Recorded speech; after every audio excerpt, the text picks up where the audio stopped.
story begins as we meet a boy named Rio, who's told by an angel that he died in an accident with Truck Kun, but he's going to be reincarnated. Rio wonders what he should do in his new life, but the angel tells him he's free to live however he wants, so he just wants to have a peaceful life. The angel tells him that he will be reborn in a new world called Phi, which is full of magic, and around 20% of people can cast spells with their natural elements. We learn that he's most compatible with water magic, and the angel tells him that since he wants an easy life, he'll be reincarnated in the forest of Rondo, where he'll have a house protected by a barrier to keep any monsters away. Rio is also given a starter pack with a fully stocked fridge that will last 2 months, so he doesn't have to worry about hunting for food, and he also gets a monster guidebook, which contains descriptions of the monsters he might find in the forest. He decides to test out his magic, so he goes outside and yells out an incantation, causing a sphere of water to appear in his hand, but he figures out that the incantation isn't necessary because it's all based on his imagination, and as long as he can imagine it, he can let out the magic. He decides to relax and take a bath, but the water is too cold, so he tries to light a fire by rubbing sticks together. He gives up after a while, but he gets an idea from looking at the sun. He decides to first create ice by compressing the water by removing heat, and after concentrating for a while, he creates ice and shapes it into a magnifying glass to light a fire, and later takes a bath, thinking how easy his life will be with magic.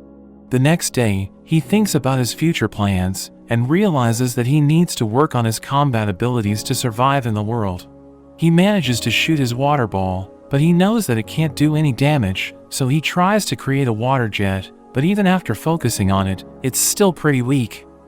He remembers the words of the angel who told him to rely on his imagination, and he practices until his water jets are decent, and he also learns how to make hot water. The next morning, he tries to create ice out of thin air, but when it falls on the ground without doing any damage, he doesn't lose hope and keeps practicing until he's exhausted from the mana depletion and decides to take a break. But the next morning, he resumes his training, and after a few days, even though he still can't shoot his ice, he can create it almost instantly. He makes himself a spear and decides to try hunting, so he heads into the forest. He finds stones that he can use to light a fire, but he suddenly hears a growl and sees a wild pig running toward him. He's frozen as he panics, but he dodges the pig at the last second, and it charges again for another attack. Rio quickly regains his composure and freezes the ground to make the boar slip, and then creates spikes that the boar runs into. Back at his place, he reads the guidebook and realizes that the lesser boar is the easiest one to fight in the forest. He skips through to the back pages, which is the section on the more dangerous monsters.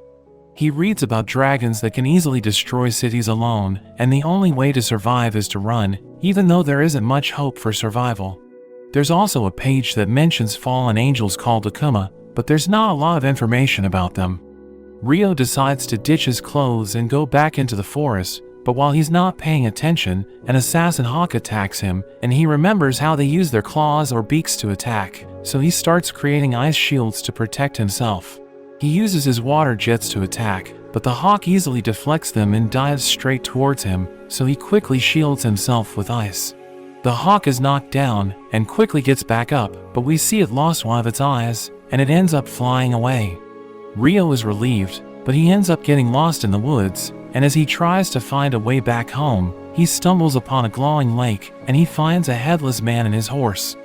After that, Rio falls into a routine where he hunts different monsters, saves food, and practices his magic. He's sometimes defeated by the monsters, but he doesn't give up, and he soon gets strong enough to cut through even stone with his water jet. He goes back to the headless man because he's been going to him to train his fighting abilities, but his guidebook doesn't have any information about him, so Rio thinks that he might be too advanced for the beginner level. He tries to attack, but he's no match, and even his ice shields don't protect him, so he's easily defeated. The headless man doesn't kill him, but instead creates a water sword and gives it to him, telling him to master it. After that, we see Rio is hunting like usual, when he's attacked by the same assassin hawk as before, but it looks darker and seems to have evolved. He creates a 5-layer ice wall, but the hawk easily breaks it, and also defends itself from his ice spikes. Rio uses more of his magic, but it's no use against the hawk's supersonic voice and wings. The hawk lets out lightning from its mouth, but Rio barely dodges it as his spear acts as a lightning rod. The hawk dives at him, but he takes out his sword at the last moment. He's able to cut through the hawk's sonic blast, and as it comes in for another attack, Rio finds an opening and stabs it in the neck. The hawk refuses to accept defeat, and Rio realizes it evolved just to fight him, but he's grateful since he also got the chance to improve. After killing the monster, Rio is going back home when a dragon suddenly appears and starts talking to him through telepathy. He asks if Rio saw a hawk, and Rio starts to apologize because he thinks the monster worked for him, but the dragon congratulates him and says that he must be strong. The dragon compliments his sword and explains that it belongs to the Fairy King, so Rio must have done something good to earn his favor. They end up talking for a while until someone calls the dragon and he has to leave. The dragon introduces himself as Lewin and says that they'll meet again, as Rio thinks about how interesting he was. Meanwhile, the angel realizes something strange and sees that Rio was actually given a hidden trait of eternal youth, which he hasn't seen since the first hero he sent to the world 10,000 years ago. Rio goes down to the beach because he's craving seafood, but he sees a shipwreck and some people washed up on the shore. He rushes to check their pulse, but only one of them is still alive. We see that the ship was destroyed by a sea monster, and the boy wakes up in Rio's house. He gets up and starts exploring, wondering where he is, but Rio suddenly appears, and he's surprised since he didn't sense him coming at all. He's curious why Rio isn't dressed, but he doesn't ask because it would be rude. The boy is grateful to Rio for saving his life, and he introduces himself as Abel. Rio thinks he didn't do anything heroic, and he's sorry about the other people that died, but Abel mentions that they were smugglers, so it wasn't a big loss for him. Abel's stomach starts to growl, and Rio offers him a meal, during which he explains that he can't make any clothes because he doesn't have any thread. Abel is curious why he can't buy it from the town, but stops himself, thinking it's too rude because Rio might not have the money. But Rio mentions that there aren't any towns or cities nearby, so having money is useless. Abel is impressed by how Rio is surviving alone, and he asks if he uses the knife on the table to hunt for food, but Rio explains it's more of a self-defense weapon, and for his hunts, he relies on his water magic. He fills a jug using his magic, and Abel is shocked, because even in the central provinces, only half the population is able to use magic, and Rio thinks that the angel lied to him, because magic seems more common than he was told. Abel wants to confirm something, so they both go back to the beach. On the way, Abel asks him why he doesn't use a staff, but when Rio mentions that he doesn't own one, Abel thinks he has made another mistake, since he probably can't afford one, so he says that if Rio comes into any trouble, he should let him take charge, because it's the least he can do, and Rio hesitantly agrees. They both arrive at the shipwreck and realize that the other bodies were either eaten or washed away, so Abel is lucky that Rio rescued him. Abel realizes that what he was looking for isn't there, so he now has to regroup with his friends in the town of Lune, and Rio tells him that he needs to head far north. Abel asks if he wants to join him as his guide, since he knows a lot about the area. Rio agrees, but before he leaves, he needs to take care of a few things first, and at night, he straps his sword and goes out, telling Abel that he needs to tell someone he'll be away for a while. Abel thinks that he might be paying his respects to a loved one, but Rio goes to the Fairy King and tells him about his new adventure, while also thanking him for his training. Since it's their last session, he promises to fight extra hard and land some attacks, but even with all his strength, Rio isn't able to defeat him. Rio thanks the Fairy King again, and as he goes back to the lake, he uses his magic to give Rio a special robe. The next morning, Rio and Abel start their journey, and Rio says goodbye to his peaceful life for a while. As they go deeper into the forest, they encounter a wild boar, and Abel takes the lead. He charges it and uses his total impalement skill, which blows a hole through the monster's body. Rio is impressed, and Abel explains that people who don't have magic use combat skills. They continue their travel and stumble upon some lizard folk, but decide that it's not worth a fight, so they quietly leave and change their path, but Rio senses someone following them. Abel gets ready, but Rio wants to deal with them using his magic. The lizards come from behind the tree, and Rio easily shoots them all down with his ice. After the fight, Abel wonders how he can cast so many spells at once, because an old wind mage told him that they can only cast one spell at a time. Rio thinks that the difference might be in the type of magic and conjures up some water for them to drink. They make their way in an open field, where Rio mentions that he has never seen the type of money that Abel has, as Abel explains that the central provinces mint their own money. While they walk, they accidentally go through a golem field, and Rio realizes that a real golem is different from what he had in his mind.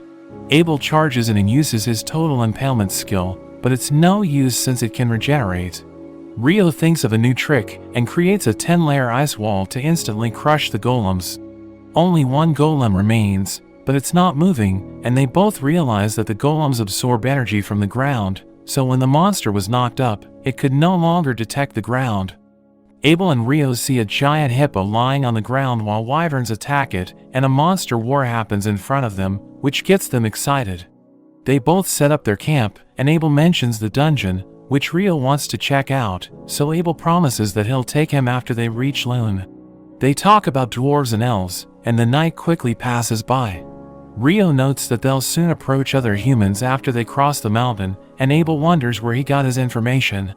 Rio thinks about the interaction he had with Lewin, who told him about all the nearby areas and continents, but he tells Abel that some things shouldn't be shared. On their way, a giant monster flies above them, and they both barely survive by throwing food at it, but it leaves them shaken up, because there was no way they could have defeated it. Abel feels that something's wrong with the place, but Rio quickly defends his home, saying that maybe he just lacks the necessary survival skills. As they're talking, Rio realizes that the wyverns that attacked the hippo flew north, and as expected, he finds them feasting on another monster. Abel notes that they're too much to handle, because it would usually take 20 people to hunt them together, and even then, there would likely be casualties, but Rio doesn't listen, and believes they can pin them down. He heads off, forcing Abel to go after him, and Rio creates spears of ice that hold them down. Abel uses his total impalement to kill them, but they're ambushed by another flock of wyvern, but Rio is able to take them out. Abel takes a green gem from the monster, and when he sees another flock coming in, he rushes toward them, while Rio laughs at how battle-hungry he's become, and as they continue on, they finally reach the end of the mountains. Rio notes that he wouldn't have minded fighting more wyverns, so Abel tells him he shouldn't be wanting to run into them, but he's happy that they gathered so many magic stones. He notes how they have gone pretty far north, wondering where they now are, and Rio hopes they aren't in the Debui Empire, so Abel tells him the Empire would be much further north. Rio is relieved, and Abel wonders if he has an issue with the Empire, so he mentions that he just doesn't like its name. Rio notices a road, and Abel realizes something about the mountain that they just crossed, but he mentions that if they head west on the road, they will reach the town of Kaladi. As they both start walking, Rio confesses that he's excited about sleeping in a bed and relaxing, and Abel mentions that they should try the food in the town as well. They reach a tavern, and Abel advises Rio to register himself at the Adventurers Guild, so that he can get an identification card and travel into towns and cities without paying a fee. He explains that when they arrived, he acted as Rio's guarantor and paid a fee, so Rio jokes about owing him. Abel tells Rio that they can also sell magic stones and monster materials for a good price at the guild, but to use them on his own, he would need an alchemist. Rio is surprised to hear they have alchemy, but when his food arrives, he's even more shocked that they have curry. He thinks about how in other reincarnation stories, it would be impossible to find, or take years to recreate, so he can't believe it already exists in this world. He takes a bite, and he can't stop himself, so he orders again, hoping that Lynn also has curry. The next day, Rio is still raving about the curry, wondering if Abel has been keeping any more secrets from him, but he gets quiet and deflects the conversation. They keep walking until they reach a hillside, and Abel points out the town of Lune and the wheat fields. As they get closer to the gate, the guard spots Abel immediately and mentions how he was worried, because everyone thought he had gone missing, so Abel explains that Rio saved him. Abel pays the entry fee and shows his card, and Rio is happy for him that he's finally home. As Abel and Rio head to the guild, Abel explains that if a B-rank adventurer is endorsing him, he can start at either an E or D grade. Rio is impressed that he's such a high ranker, and Abel further explains that a higher rank means he can accept more quests that'll get him better rewards.